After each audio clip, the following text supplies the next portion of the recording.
So when you turn your computer on and you run a really intensive game, the byproduct is heat.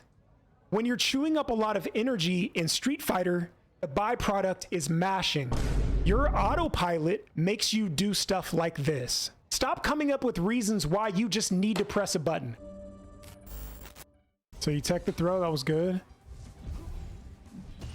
So he parries that, knocks you away, and then you go for DI. Right here, I had to learn this the hard way. You almost always want to go for the side switch. As Zangief players, we love the side switch. I learned this from one of my buddies. So you really want to put the opponent, like you really need to put Akuma in the corner to force him into your position of power. Remember, like if you're full screen from the person that you're trying to stop, you can't do anything to him, right? Like we win Street Fighter by stopping them from having a full health bar, right? So like even if we have a pixel of health, it doesn't matter how much health we have as long as we've depleted their life bar. That's what, like when we went on a pixel, we went on a pixel. It doesn't matter. From this position, from now on, what I want you to do, so write some of this stuff down so you don't forget it, okay? Because you'll forget this. From this position, always take the side switch. I want you to body splash SPD. I want you to back throw, and you can do EX or regular, whichever one you want to do based on your meter. Right now, you could use an EX lariat. So splash, EX lariat, and then I want you to back throw if you're not confident in how much meter you have. Okay? From now on, that's what you do. If you get a DI like this in the corner, I don't want you to ever let him out like this. So right here, this is good. This is good, right? It's Akuma. It's good damage. Like, I'm not going to fault you for the damage. So he back techs, and now you're in the air. He could crank a DP right here. I don't even know what he's going to do next, but I'm going to tell you right now. Jumping as Zangief puts you in a specific position. You just saw that when we played the match against Guile, right? The Guile kept doing flash kick. I kept jumping because I didn't care. He didn't care either, so he was just going to keep flash kicking. And from a certain position on the screen, Guile can beat you no matter what. There's a certain place on the screen where if you get put in that position as Zangief, you've pretty much lost the match, which is Guile at the position of power and Zangief in the corner. So if Guile is under the timer, you're almost guaranteed to lose that match. You can't get out. It's very difficult. They have to mess up royally, right? Most Guiles are pretty bad, but like if jumping is your way to get out, you're gonna lose. So in this situation right here, drive rush would have been probably preferable. You're saying you got plus frames? Let's see. Okay, so plus 38 there, plus 4. And what did you do? It's risky. This is risky. The up close sweep is risky sometimes. But okay, let's keep going. Okay, I like it. The safe approach. Went for the knee hammer. That's all right. He jumped over you. It happens. He doesn't want to throw a fireball because he doesn't want to get jumped in on. Yeah, so now he's going to pick the fireball in a really safe space. Why did you drive impact here? If you tell me that you were waiting for the fireball, I would tell you he hadn't thrown one yet. So I'm curious, aside from that reason, why did you fireball? Or why did you DI here? Are you hoping to catch a fireball from here? And then knee hammer. Nice throw. Okay, talk to me. What's going on here? So right here. So you're down backing here, which is good. You blocked. So why did you DI here? Okay, so this wasn't really a...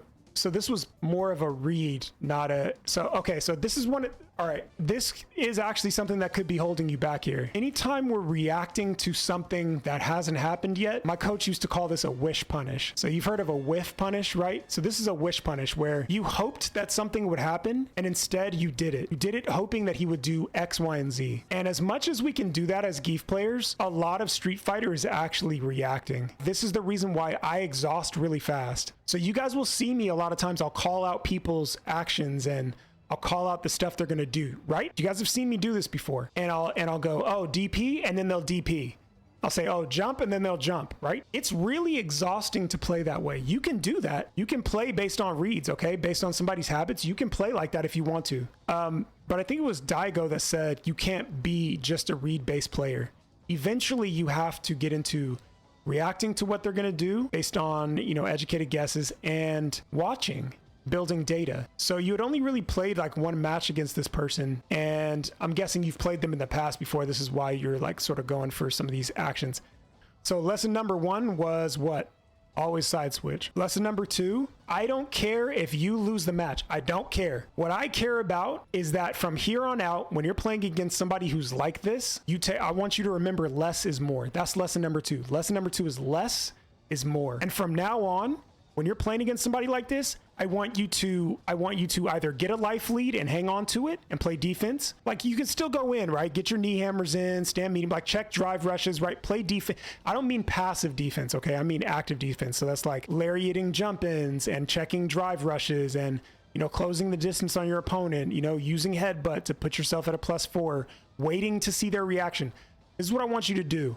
I want you to think less is more. So in these instances right here, had you have jumped and you were ready, you could do a lariat, right? So you can get an anti-air and a knockdown. But if you're reacting to everything you think he's gonna do, which I do too, you make a lot of mistakes. And so that's the reason why you're gonna go with a less is more approach, okay? Lesson number 1, always side switch. Lesson number 2 is less is more. So when you start getting tired as a player, this is one thing I think a lot of people don't understand. When you start to fatigue mentally, so for me, like 2 hours into my sets is my fatigue point. And because I do weight training and I do a lot of other things that require a lot of brain power, okay? I work in the medical field, etc. When I come play Street Fighter, I can very quickly exhaust myself because I'll spend the first 45 minutes reading my opponent completely. That's really tiring. Street Fighter chews up a lot of resources. We're talking about nutrition here, but follow me with this, okay? Because this is kind of a deeper concept. Street Fighter chews up a lot of resources from you, okay? It takes energy from you. If you think that doesn't remain true for everything that requires brain power, look at somebody who just crunches numbers and math all day. What do? They'll walk into somebody's office who's really brainy and they've got sugar all around them, okay? They've got sugar everywhere. They've got candy bars and, you know, Snickers and Red Bulls and all that stuff, okay? They are burning so many calories from constantly computing in their mind, all right? The byproduct of the computation, if that's even a word, of computing in your computer is heat, right? So when you turn your computer on and you run a really intensive game, the byproduct is heat. I'm going somewhere with this. You need to understand this concept. When you're chewing up a lot of energy in Street Fighter, the byproduct is mashing. Do you understand what I'm saying to you? So what happens is you are burning so many resources that eventually, once you've burnt through all whatever you had for lunch, your brain goes into autopilot mode. When you go into autopilot mode and you're playing Street Fighter, this is a harder game to play. Okay?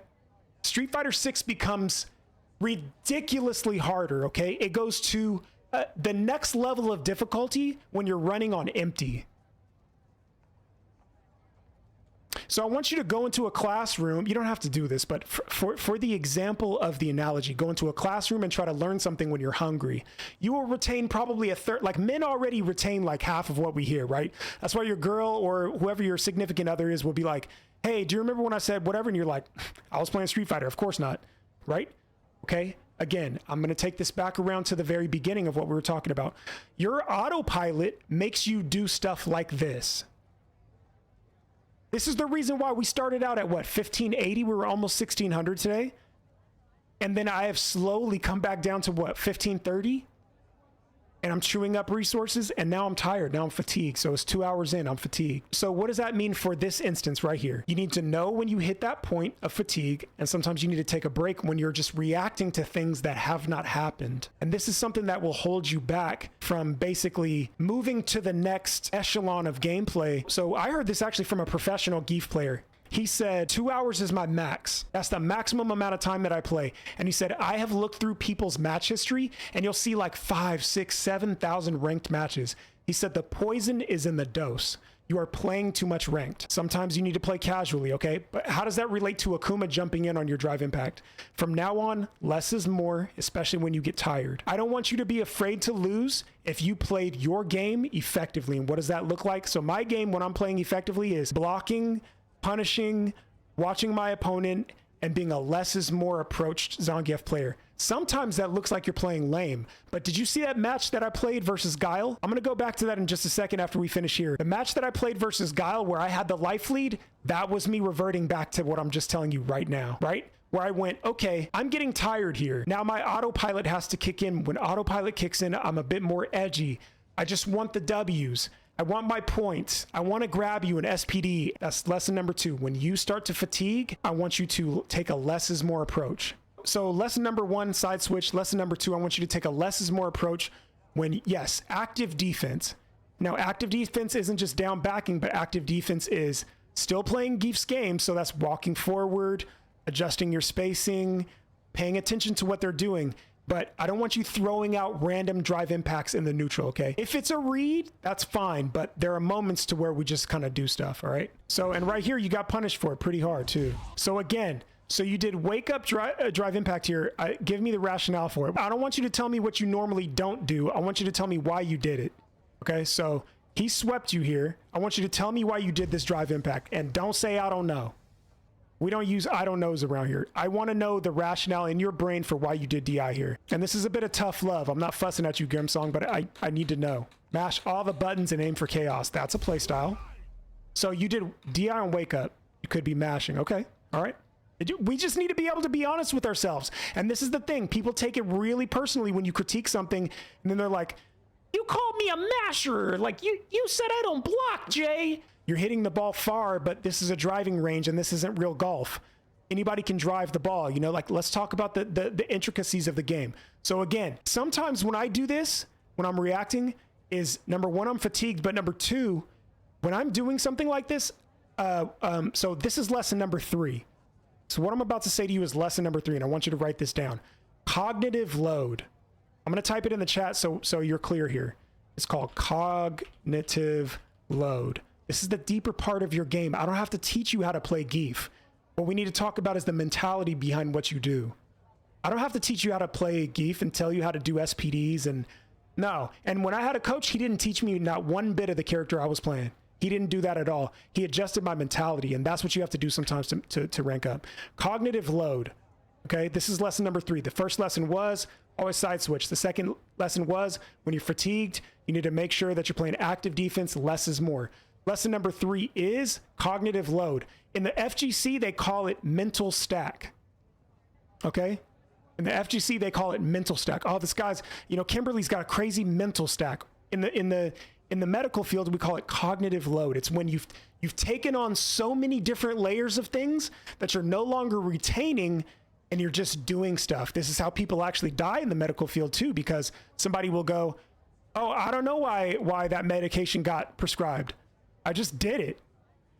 And they were asleep and they couldn't tell you they were allergic to it and they die on the table, okay? So in the instance where you have a really high cognitive load, it is even more imperative for you to play a less is more type of game, okay? This is one way people fall to themselves.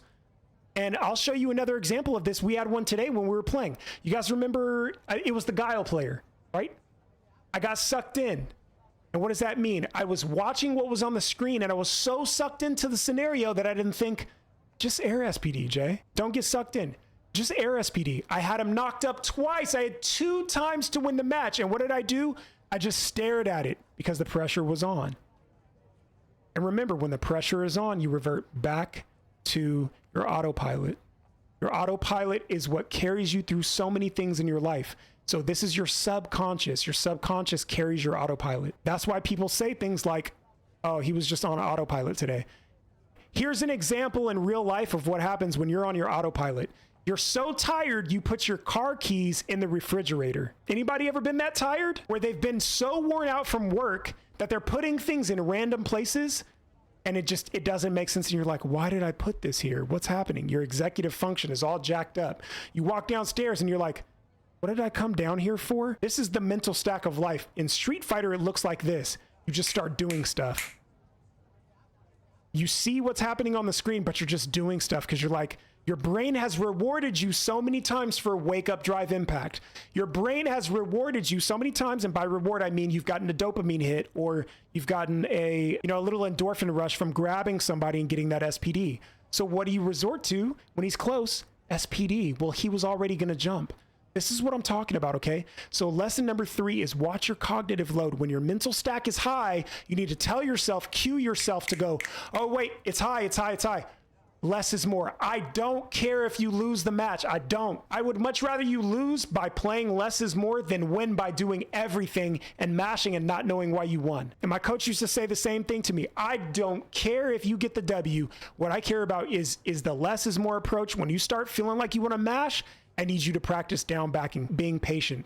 And the same thing goes. Your Geef, my Geef, everyone's Geef right now needs to be more patient. Patience is literally what makes this character a weapon. You ever fought a Geef where you just felt like you couldn't crack through him? If you were playing a different character and you just felt like you literally could not stop that individual from doing what they were doing? What do, dude? When I jump, I get knocked out of the air. The danger in fighting a good Geef, when they're so patient, they're willing to let you overextend and then you kill yourself. This character literally becomes a nuclear weapon. Cyclone doesn't even begin to touch the surface. Zangief is the most dangerous character in this game in the hands of somebody who's patient. Okay, so lesson number 3 is cognitive load, but with emphasis on patience. Patience could be lesson number 4, right? Or the subheading to all of this, but you don't have to be perfect, okay? But patience puts you in a position for victory, because when they do dumb stuff like dash up, neutral jump, you can get a lariat. When they do things like shimmying you and you read the shimmy, you get a light punch SPD. So lesson number 3 is watch your cognitive load and don't get sucked into the gameplay. Anybody below 2K is going through this right now, okay? Anybody below 2K is not good.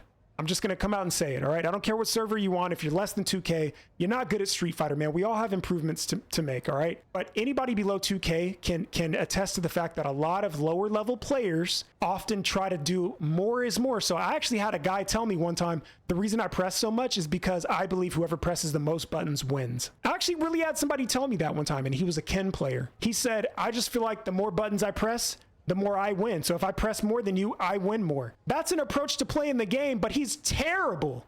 He's horrible at the game. Less really is more in this game.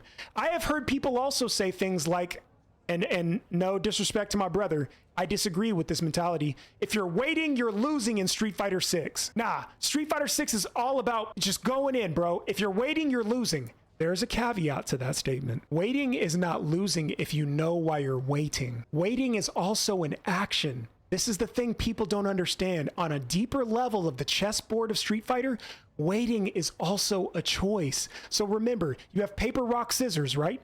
You have attack, block, throw, okay? You are given a choice as to how you want to use your turn when you're plus. Sometimes that's why you'll see me give up my turn. So lesson number 4 is waiting. Now, waiting doesn't mean taking your hands off the stick, or they jump in and you don't do anything about it, or you knock them down and you don't take your Oki. That's not what I'm talking about. I'm saying there are moments to which when a player has shown you he wants to mash, wait. Just wait a second. Stop coming up with reasons why you just need to press a button. Wait. And that's a part of patience, okay? So in instances like this where you have a drive impact in the corner, I want you to side switch them. Then I want you to do what? I want you to watch your cognitive load. But what did we say before that? I want you to make sure you take a less is more approach. In instances where you're like, this guy is crazy, chill out. Let them go crazy, because what will happen is your frustration levels will build so much that it'll make you want to turn the game off if you match their crazy. I am totally cool with you losing if you're playing your game, okay? I thought he was going to do this, so I did that. I do the same thing. Like I said, if you're below 2K, you have fallen prey to this one too many times. You have lost to yourself probably more times than you've lost to your opponent, because you get into, remember we talked about this the other day, the fear and greed index. You've got him in the corner. I've got the life lead. It's my turn. I know I can press, and he pressed and did a DP, but I'm +4. What's wrong with you? Wait. Watch what they're going to do. This is how good players build data. And this is how somebody gets so much data on you, they just shut you down completely. You cannot build data on somebody if you are not willing to wait. Waiting is also a part of being active. What do boxers do? Good boxers, what do? They're like, oh, okay. All right, I saw what he did to my jab. He moved his head back. He put his guard down when he threw a punch. He's not ready for it. Sometimes you need to wait. That's a part of active gameplay, is waiting. Stop pressing. Okay, hang on. Let's go back. Right here. We got the knockdown and we're +32. Why did we not drive rush here? Or were you waiting? I like what I'm seeing here. You just walked for it. I spoke too soon. You walked forward, but then what did you do? You jumped. This free eats right here, brother. This is not a grappler jump. This is DP City. You better hope they don't put Sagat in the game with all the jumping we do. Tiger, but uppercut. You didn't really need to jump here. So something to keep in mind, you can raw drive rush and pull it back. And remember, if you don't want to do that and you're far enough away to do this safely, okay? I'm not telling you to do this all the time, but you can safely, if you tap throw, so light punch, light kick, you will immediately stop no matter what you're doing. Throw takes precedent over drive rush. So this is the way we drive rush throw to bait Guile's flash kick. Good blocking. Good. Good check.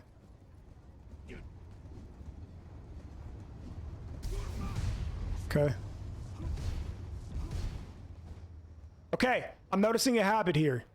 I'm not sure if you know this about yourself, so I want you to write this down.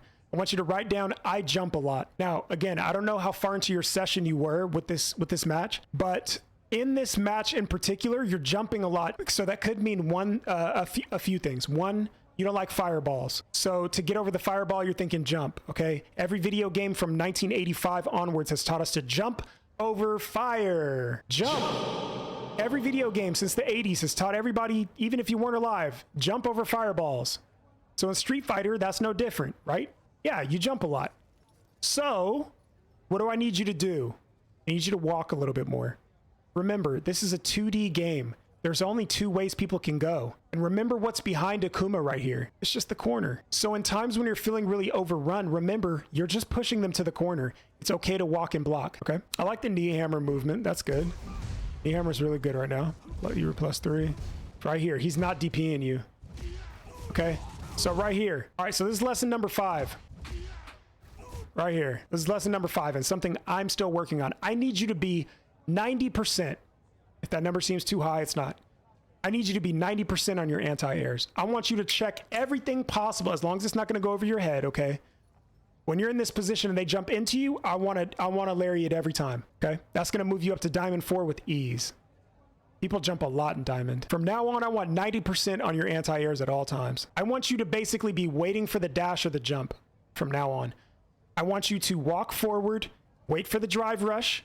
If they throw a fireball, parry it or block it, and I want you to wait for the jump. That's your job right now. If I made another account right now, I could get you to master just by walking, blocking, using SPD, and lariat. That's it. People are terrified of Geef on the floor. They're so scared of him. They hold up to their heart's content. They love being in the air. That's just their area of freedom, their zone of zen. Geef has one of the better anti-airs in the game. I want you to be 90% on your anti-airs, okay? As a side note, this loses to stand heavy punch every time. This slam every time. I don't know that you can do it off of... I don't know that you can do it off of the ground because this could have hit meaty, but you can stand heavy punch that, okay? I like it. Knee hammer. Okay. You are +38 here. We get a free knee hammer after you get EX lariat. Oh, there it is right there. Yo, for those of you guys who are still learning, write this down. Always side switch back. Less is more. And play active defense. That's right. Don't be afraid to lose. Play your game. Cognitive load, mental stack. Don't get sucked in. Tell yourself to relax. That's right. And that retrains your autopilot. Number 4, waiting is also a part of active gameplay. And then number 5, it's okay to walk. Number 6, 90% anti-airs. Walk and wait for the jump. That's right. 100%. Yo, Grim Song.